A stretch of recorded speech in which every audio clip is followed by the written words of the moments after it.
සස්මිනිගේ අම්මා. සර් කියලා මං ඇමතුවට මට සර් පුතෙක් සර් අපේ ගෙදරට ආපු නැති දවසක් නෑ වගේ මටත් දැනුණ දරුවට වගේම මමත් ඇවිල්ලා ගොඩක් පාඩම් වලට සර්ගේ හුම්කන් දීලා ඉන්නවා දරුවා දුවත් එක්ක. ඉතින් සර් මගේ මහත්තයාත් නැති වුණා 2023 ජූනි 20 වෙනකොට. එතකොටත් අපි සර්ගේ ක්ලාස් වලට සම්බන්ධ වෙලා හිටියේ නැහැ.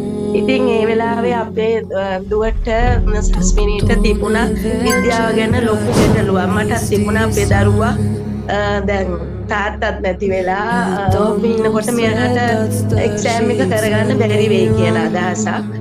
සීකේස හම්බුණාට පස්සේ මට දැනෙන්න ගත්ත දිනෙන් දින මගේ දුව ගොඩාක් ඉස්සරහට යනවා කියලා. කියන්න සතුටුයි මගේ දරුවා දැන් අරගෙන තියෙනවා A6B3. විශේෂයෙන්ම අපේ සීකේ සර්ගේ දෙමව්පියෝ හොඳ පුතෙක් වැදගත් ආදරය කරුණාව සියලු දේ සර් දරුවන්ට දෙන්නේ.